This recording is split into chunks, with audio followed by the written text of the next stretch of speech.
All right. Welcome everyone to today's podcast. I'm Rahul Abhisek, the founder of HirewithEve. It's a top of the funnel AI pre-assessment platform to cut down hiring time by 90%. Today, we have a very special guest with us. It's a real pleasure to welcome Mr. Abhishek Mehrotra.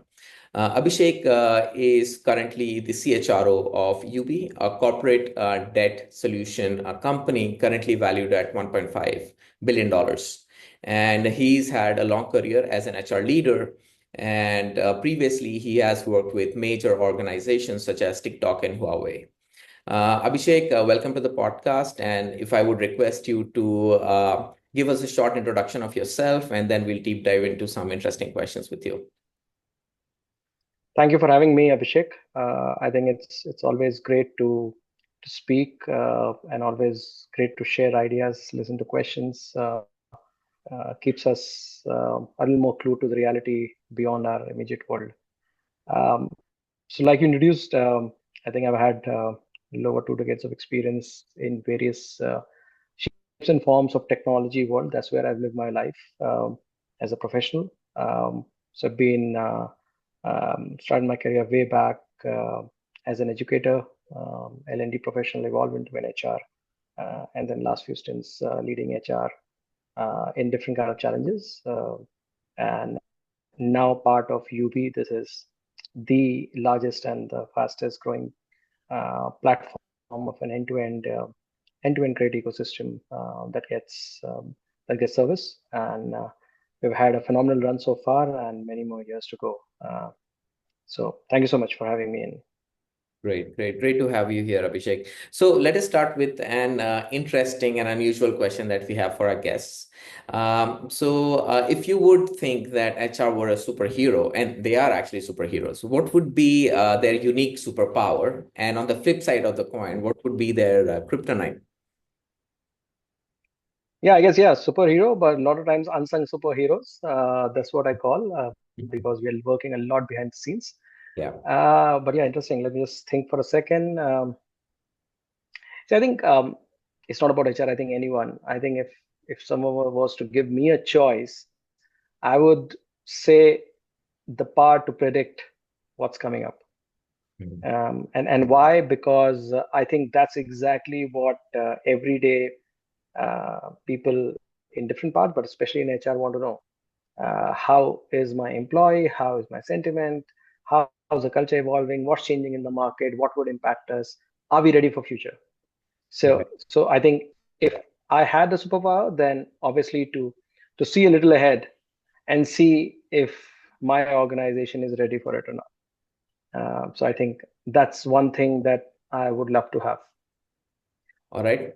And then connected to that, and on the other side of the coin, as I was mentioning, what would be the kryptonite of the role? I think just not being touch with what's happening on the reality. So sometimes we do end up having what do you call a complacency that sets in sometimes. So you lose touch with what's happening on the ground. You lose touch with what's happening in your organization, what's happening externally, to the point that you said earlier.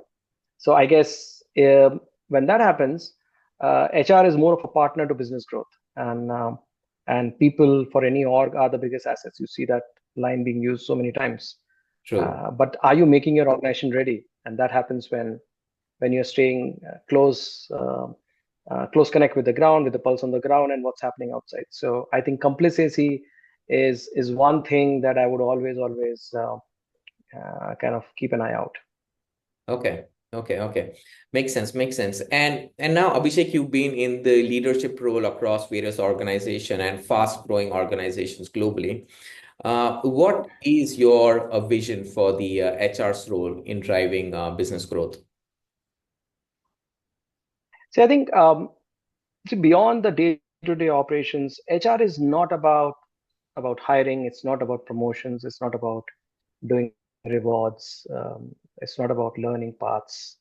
I think these are all offshoots of the core motive that any person in HR, and when I say HR, I mean any kind of functions within HR.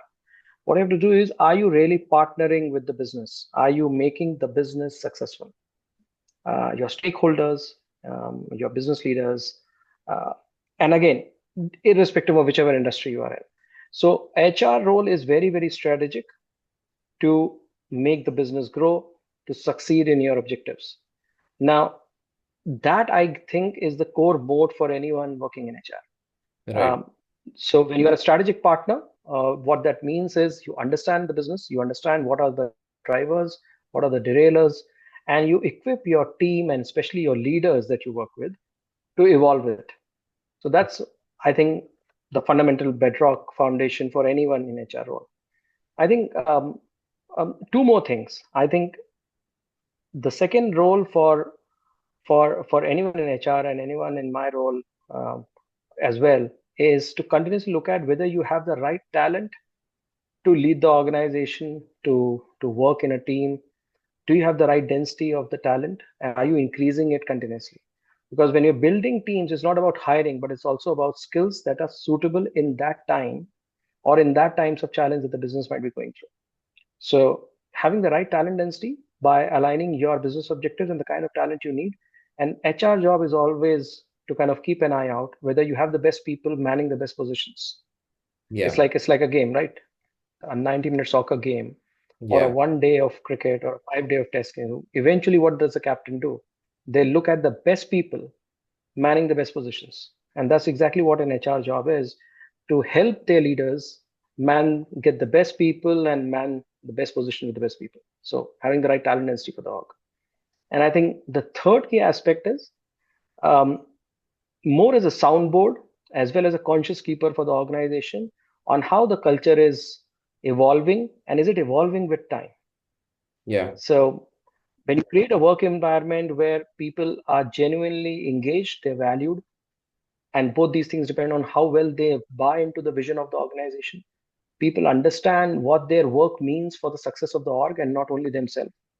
So I think making that compelling proposition and which kind of help unlocks the value that each one of us bring to the organization, and also to make sure that we don't get caught in our own sometimes culture or the ways of working become like too hard and fast, and organizations stop innovating, organizations stop changing and evolve, because culture is never a static thing.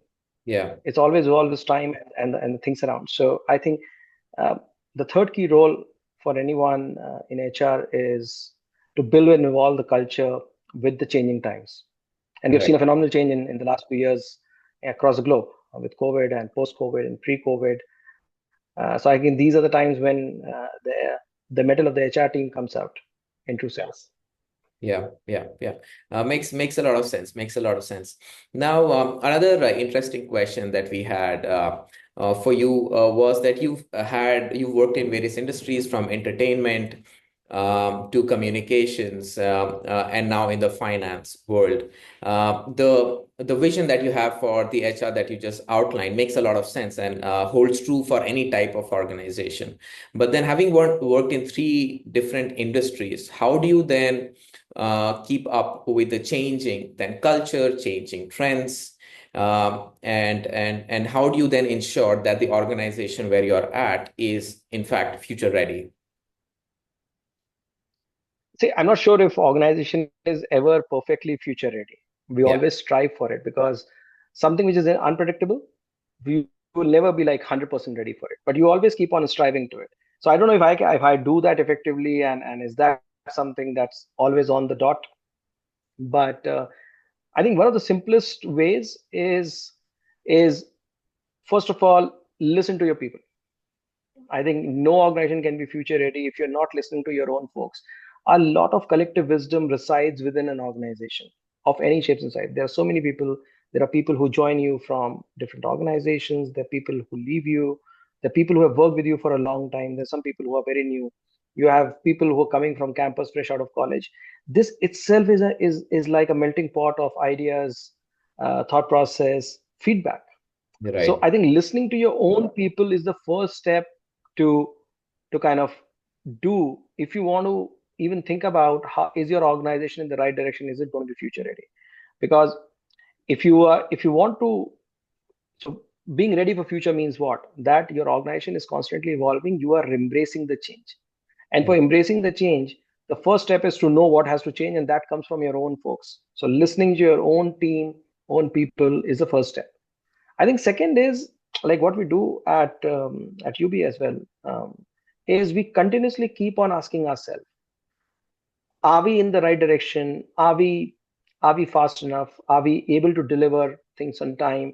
And then if none of these things are happening or any of these things are missing out, then do we have the right people? Do we have the right skills in the organization? So I think skills and what it takes to deliver for your customer, and is that good enough, is that fast enough, is your competition taking away your market share, is are you not delivering on your committed timelines? All these things lead to only broadly two key factors. One, you don't have the right set of people in the org, which means in terms of the skill, or Yeah. let's say you have not organized them correctly, which means the organization design. Right. So the talent quality and the org design, these are two things that will always, if you go back and look at the root, either one of them or both of them would be the reason. Yeah. So that's the second way to look at whether you are preparing yourself correctly for what's coming ahead. And third is, of course, what I do personally. I connect a lot. I talk to people in the industry. I attend various forums, talk to people like you, and try and get what's happening in the market. So what I need to bring in is the outside in view, Right. um, seeing how the industry is evolving, how is technology evolving, what are the some of the work practices that are evolving, and try and see if that makes any sense. Now you can't be in experimental mode as an org, but definitely having awareness about these things and stepping back and thinking beyond day-to-day operations is why is this thing happening, and is there something for us to learn from it. So I think these are two three ways in which it's more about awareness about what is changing, which will help you prepare better for what's coming ahead. Right. Right. So in my view, these are two, three ways that I typically believe can help me prepare my organization for what's coming ahead. Definitely, definitely. Both internal wisdom, latent knowledge, as well as outsource, third party and Mm, external sources information, and then thinking about it, putting it together. Right. I think while you were explaining this, you also touched based on this aspect of workforce planning. There was also previously we mm, talked a bit about the whole kind of changing economy. We just got out of COVID and so on. So then mm. what is your approach to workforce planning, having the right people at the right place? How do you go about thinking about it and then going about making it happen? Yeah, so I think that's a constant conversation. I think the maximum amount of conversation in my role that happens is largely around talent and the people that we have. Are Right. they the best people? Are they elevating their game? And because of which is the organization elevating its own game? So I think how I think about, and this while in UB we are very young. UB, as you may know, is just a 4-year startup. Um, so that's a very less vintage in terms of years, but we have a phenomenal maturity as an org compared to probably double-digit years of experience. And this is because of the way we have evolved, the kind of talent we have, and the kind of customers that we work with. Right. So we have a different way of looking at the entire approach around workforce. I think, of course, there are KPIs and there are matrices that we want to achieve as an org. If that KPI and the matrices are being met, are we? How are we doing it? Are we having challenging targets, which basically leads to our rate of growth? And of course, yeah, do we have the talent to look at it? So for me, workforce planning is about upskilling your current workforce, what is needed, what is coming up, continuously upping the benchmarks, the performance standards. So we have a very robust system around goals and performance assessment around it. And of course, then are we evolving very fast? And that's and in my experience, unlike some of the bigger setups that I've worked in, startups are pretty more agile. When you Yeah. are small, when you are young as an org, you have more agility, so you can quickly adapt. You can quickly move your workforce to solve problems. There is more collaborative as well as accountability that lies on every individual in the org, and a lot of autonomy. So your workforce evolves. So yeah, if I want to summarize it, it's basically a balance between deploying your workforce as well as having the right skill sets available to deliver the charter that you have to deliver. That's fundamentally what workforce planning is all about.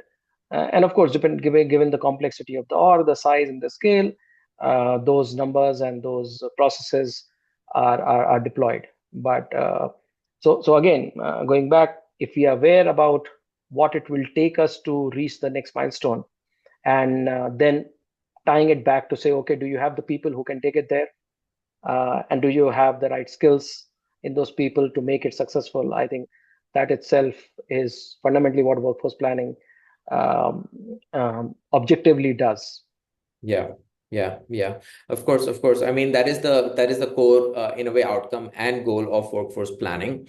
Now let us take it a step forward and talk about in all of this, how much is tech involved, and then if at all, for example, AI and HR tech, these kind of solutions are being leveraged in improving workforce efficiency and employee experience. Oh yes, I think tech has evolved phenomenally fast from the time when I started my career to where it is. I think today anything that you do regularly, including HR, within HR, I think like at Yubi, our entire process from the time we identify a candidate to the time somebody joins, works with us, leaves the organization, the entire journey is completely automated. We have a very, very lean operations team that takes care of this. Why? Because we have phenomenal technology at play, and now there are so many technology solutions out there in the industry that you can use. So, what we're using technology, and one of the best cases that I have seen evolved in my own career graph, and I have been a business partner for a long time in my career before that. Yeah, Um, Earlier, we used to always be more reactive. yeah, So the idea was some problem happened, then you go do a deep dive, and there's more around employees and the issues around workforce and talent. So used to go deep dive and then try to fix a solution or implement a solution. Today, technology has actually given a far edge to people like us. We are working on predictive technologies. So there are solutions out there which predict the upcoming trends, and instead of being reactive you can be proactive in your approach. So whether it's about forecasting, okay, whether your best guy will leave you or not, or it is about whether the person who you have offered will walk through the door or not, or let's say it's about, okay, are your employee queries getting resolved on time, or let's say the insurance claim is getting processed on time. A lot of these day-to-day things are all completely automated, and not only automated, the tools and the platforms that we use give us a forecast and insight into how it's going to trend in future. yeah, And that gives all of us a phenomenal edge on basically using the HR technology to optimize and then humanize the experience. So because we have been able to save so much of time and bandwidth in finding information, to knowing information and working on it. So what we are able to do is use the analytics, use the intelligence that is built on these platforms to humanize experience. So for example, what kind of learning opportunities I can have in UB, or for that matter, any organization, is highly, highly curated for the kind of career path I want to take, and everything of this in this process is completely self-driven. So look at this: as a society, as human beings, we have now every choice possible at the click of a button. Or click of the button is like an yeah, old phrase. Say at the tap of the key yeah, in on your mobile phone, right? Now, why should an employee not have that? So we all are living in an era where we have a lot of choices and we want to curate our own experience. So that's one example. The second example can be, okay, what kind of insurance plan I want to be on? I am a single person with dependent parents versus I have started just a new family versus I am somebody whose kids are now grown up, and you are in a different age bracket, which medical needs are different. You can curate your insurance experience. So as an org, it's no longer that we are giving insurance, but we can give curated insurance plans for people at different stages of the life. um, like example, how kind of career path we build, what kind of experience I want to have as part of a reward. So every company gives rewards and recognition, but you can curate the experience by giving the kind of award that I need versus what probably you would need. Right. So what it has made is a lot of personalized experiences. What has come in the HR ecosystem around people and practices and organization, which is exactly what technology has driven, which was lacking, say, a few years back, even a decade back. Most of these solutions were not there. And with COVID, the last piece that has happened is the seamless communication, interaction, without being physically present in front of each other, has become much more evolved than what it was, say, in the pre-COVID era. Right. So while the tools and platforms, but either they were not adopted so significantly, and in any organization, what matters is how fluid and how seamless is your communication channels, right? Even if you are a dispersed population, whether you are hybrid, whether you're working from office in different locations, or you're completely remote. So these technologies have kind of evolved that, and that has made the ease of decision making and cascading of your messaging across the org very, very seamless and very, very fast. Yeah. So I believe, to your question that you said, is there a tech leverage to the way we look at population, we look at organization? Definitely, definitely yes. I think so. We're living in a phenomenal era. I guess there are a lot of things that we can end up doing than just looking at the hire to retire cycle. So yeah, Abhishek, as we now come to the end of our podcast session, there are a couple of questions I'd like to ask you. As we've been talking a lot about HR tech, what on the other side of the coin when it comes to the HR leadership, what are some of the key challenges that you have encountered in your long career? I think it's not only about HR leadership; it's also any leadership role. I think managing the change, Right. and especially in a fast growing organization like us, it's like changing a running engine, right? While you're driving, and that's absolutely very, very challenging. And why I say this is because when an organization is evolving very, very fast, um, what you see is you see challenges of scaling, and scaling is not about more number of people who can deliver a bigger charter. Scaling is about scaling of the business in terms of the right ways, the right talent, and scaling of the culture. Is your culture able to cope up? And Right. all this without compromising on your core values. So every organization has certain values. But when the change hits you, when you're growing very fast, when you are chasing your metrics, many orgs fail to kind of keep their core values intact. And I think that's the biggest thing, and that's reflective of the whether the organization was adaptable to the change that Right. you want to bring in. So I think managing change is one big thing that I've seen, and this can happen whether the organization is doing very well or the organization is going through a crisis. So I Yeah. think um, um, um, that's always a challenge for anyone in a leadership role. I think the second piece is uh, communication and transparency. There will always be time when employees will feel that probably they don't know enough, and Mm. communication has like I'll say like a tricky thing. One, what you communicate is not necessarily that everyone will understand Mm. the intent or the reasons behind it. And two, there will always be times when people will doubt, okay, is the leader telling me enough? Is he transparent? Is he telling me the complete truth? So the why behind why we are changing, and this is linked to the point that I said, culture change or the change as such, managing change is dependent on a lot of communication. So one, do people see through what you are trying to communicate and understand the rationale behind it? And two, are you communicating enough? Because the attention span is reducing, and we all say that, right? We all see this, right? Yeah. We are constantly like among five screens, right? And five more things that might be happening, right? So the attention span is less. Now as a leader, it's it's it's it's the onus is on the leader to make sure that you are able to communicate effectively, clearly, so that people understand the objective. Whether it's Right. a welcome change or let's say a tough decision, people have to see the reason behind it, right? And it's your job to communicate effectively. The attention span is less, so you have to over communicate. You have to you have to continuously communicate, evolve your communication style as you want your messaging to go through.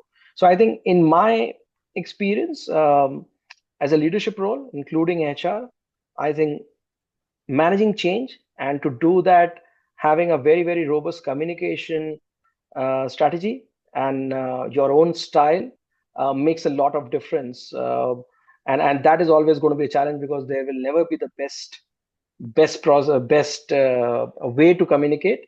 You'll always have to kind of keep on evolving as your organization evolves. Right, right, right. Again, makes a lot of sense. And from your experience, now you have basically these areas or pillars where definitely a lot of stress has to be given. So the organization also feels part and feels the transparency within the communication from leadership, and I guess both ways. So coming to our last question, Abhishek, which is more targeted towards our young audience who would be pursuing or a career in HR, what would be your advice to them? I don't know. I think the younger lot are much more smarter than probably our generation. And when we started our career, I think there are a lot of optionality today. There are a lot of options. Um, I guess as a society, at least in the Indian and some of the other advanced economies, we have much more what you call appetite for experiments. So I think that's a good thing. So I think anyone new young person who's starting a career, I think one of the things is um, don't be afraid of taking the risk and the chance. I think there is enough opportunities and enough fields available for you to succeed if one doesn't work out. So go to the next one, go to the next one if that's it. Two, I think especially people who are very, very young and starting their career, let's say out of the campus of college, um, unless it's a personal need, stay with the, don't jump jobs very frequently. And not because you should not chase growth, but growth at what cost you should look at. You have to spend some time in the organization, in the role, to build a solid foundation and then evolve from there. And if you've not spent enough time in an environment, in a role, in a particular skill set, it's difficult to build expertise. And that is a foundation. It's like you're erecting a career which is like a building. You have to, the largest amount of time it takes is to build the foundation, right? Correct. And then you start building your blocks over it. So that's the most important piece. And third, is you need to think of career horizontally and vertically. Career is not about vertical growth. A long-term career is always built on horizontal.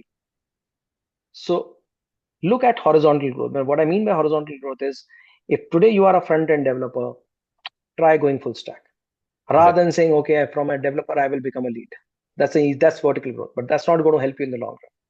So build your depth, build horizontal skill sets, try various roles within the organization as the opportunity comes up, rather than changing organizations, right? So these are very important, and the more that you do that in the initial part of the career, the better set you are for a phenomenal career in the long run. And last not the least, please be aware of two things. One, what is your business about? What is your organization about? What is their objective? What are they trying to achieve? And two, what's happening in the industry? These two things you need to always, irrespective of whichever stage of your career are, these two things are very, very important. Knowing about your business, your domain, what is your organization up to, and what are they trying to achieve, and the industry in which you're operating. Because that information, no job will give you by default. You have to just pick it yourself. So be receptive to what's happening in the ecosystem. And Right. and then I think sky's the limit. Perfect, perfect. So I think that was on a great kind of advisory note. We could now come to an end to our podcast. Abhishek, thank you so much for sharing your thoughts with us, and then for your time. We wish you a great rest of the day. Thank you so much, Rahul. Thanks for having me here. Thank you.